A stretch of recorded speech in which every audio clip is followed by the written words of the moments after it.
Who's there? Nay, answer me. Stand and unfold yourself. Long live the king! Bernardo? He. You come most carefully upon your hour. 'Tis not struck 12. Get thee bed, Francisco. For this relief much thanks. 'Twas bitter cold and I am sick at heart. Have you a quiet girl? Or a mouth staring? Well, good night. If you do meet Horatio Marcellus, the rivals of my watch, bid them make haste. I think I hear them. Stand ho! Who is there? Friends to this ground, and liegemen to the dame. Give you good night. Oh, farewell, honest soldier. Who hath relieved you? Bernardo hath my place. Give you good night. Hola, Bernardo. Say, what? Is Horatio there? A piece of him. Welcome, Horatio. Welcome, good Marcellus. What, has this thing appeared again tonight? I have seen nothing. Horatio says 'tis but our fantasy, and will not let belief take hold of him touching this dreaded sight twice seen of us. Therefore I have entreated him long with us to watch the minutes of this night, that if again this apparition come, it may approve our eyes and speak to it. Hush, hush. 'Twill not appear. Sit down a while, and let us once again assail your ears that are so fortified against our story what we 2 nights have seen.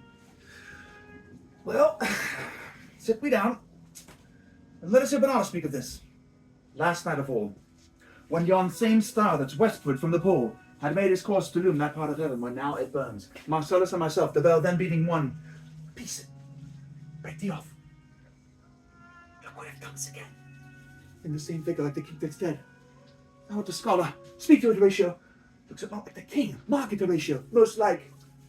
It harrows me with fear and wonder. It will be spoke to. Question it, Horatio. What art thou, that usurps this time of night, together with that fair and warlike form in which the majesty of buried Denmark did sometimes march? By heaven I charge thee, speak! It is offended. See, it stalks away. Stay! Speak! Speak!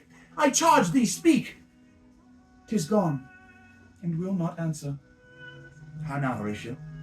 You tremble and look pale. Is not this something more than fancy? What think you want? Before my God, I might not disbelieve without the sensible and true avouch of mine own eyes. Looks it not like the king, as thou art of thyself? Such was the very army he had on, when he the ambitious Norway combated. So frowned he once, when in an angry parle he smote the studded poleaxe on the ice. Oh, 'tis strange.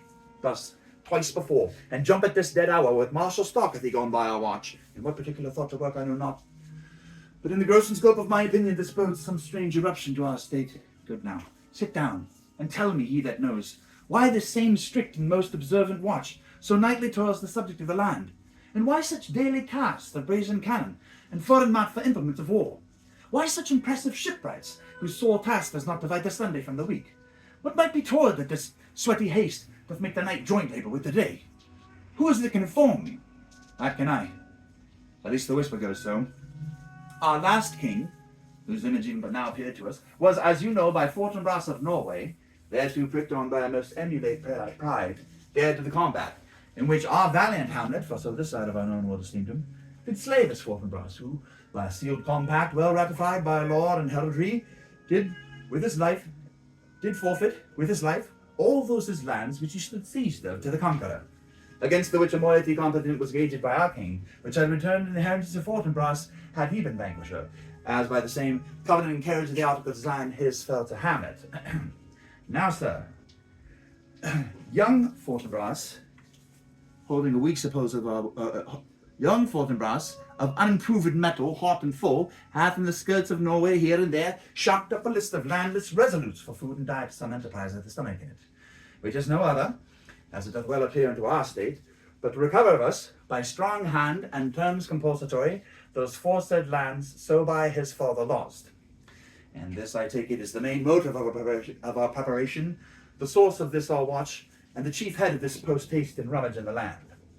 I think it be no other but e'en so. Well may it sort that this portentous figure comes armed through our watch, so like the king that was and is the question of these wars. A motive is to trouble the mind's eye.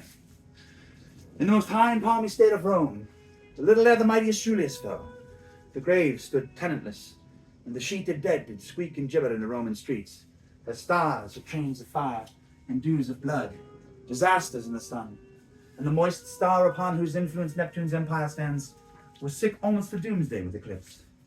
And even the like precursor of feared events, as harbingers preceding still the fate, and prologue to the omen coming on, Have heaven and earth together demonstrated unto our climatures and countrymen. Look.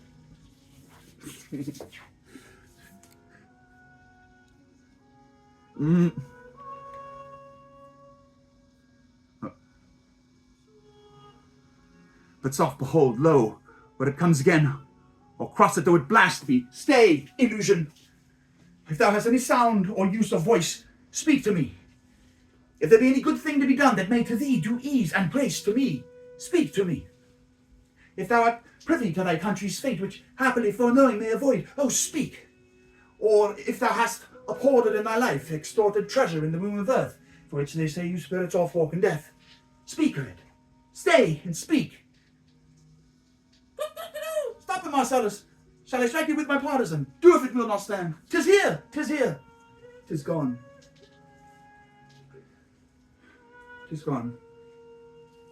We do it wrong, being so majestical to offer it the show of violence, for it is as the air, invulnerable, and our vain blows malicious mockery. It was about to speak when the cock crew, and then it started like a guilty thing upon a fearful summons.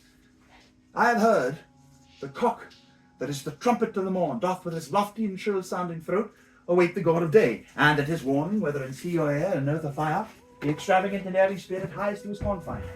And if the truth herein this present object made probation, it faded on the crowing of the cock. Some say that ever against that spirit comes wherein our Saviour's birth is celebrated. The bird of dawning singeth all night long. And then they say no spirit dares stir abroad. The nights are wholesome, then no planets strike, no fairy takes, no witch have power to charm, so hallowed and so gracious is the time. So have I heard, and do in part believe it. But look, the morn in russet mantle clad walks o'er the dew of yon high eastern hill.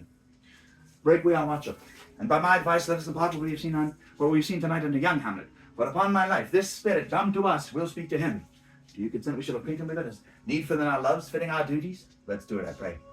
And I this morning know where we shall find him most conveniently.